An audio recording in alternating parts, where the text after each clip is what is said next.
Urine hold করা আমরা সবসময় অ্যাভয়েড করতে বলি।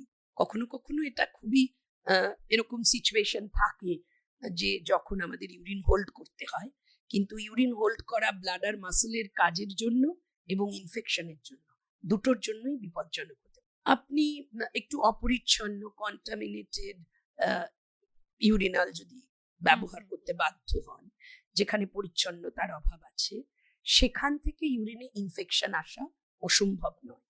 হ্যাঁ, সেখান থেকে ইউরিনে ইনফেকশন আসতে পারে, যার জন্য যাদের খুব বেশি ইনফেকশনের প্রবণতা থাকে তাদের আমরা বলি পাবলিক ইউরিনাল অ্যাভয়েড করতে, অথবা অ্যাভয়েড করতে না পারলে কতগুলো বিশেষ সাবধানতা নিতে, যাতে করে কিনা তারা ওই কন্ট্যাক্টটা, ডাইরেক্ট কন্ট্যাক্টটা অ্যাভয়েড করতে পারে।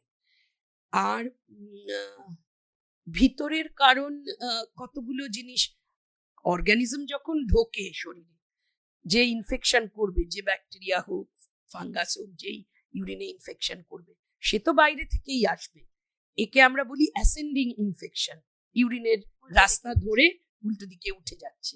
এইবার যদি আমার কিডনির গঠনতন্ত্রে কোনো সমস্যা থাকে, অর্থাৎ আমার কিডনির এই নালীগুলির মধ্যে কতগুলি ভালভ আছে যেগুলো ইউরিনকে একমুখে নিচে নামতে সাহায্য করে, সেই ভালভগুলো যখন কাজ করা বন্ধ করে দেয়, অর্থাৎ ইউরিন ওপরে ওঠাটা আমার আটকাচ্ছে না, বললাম না প্রেগনেন্সির সময় চাপে ডাইলেটেড ইউরেটার, তার এই ভালভের মেকানিজমটা কাজ করে না, তখন এই ইউরিনটাই ওপর দিকে উঠতে থাকে এবং ওপরে উঠে ইউরিনে ইনফেকশন করে।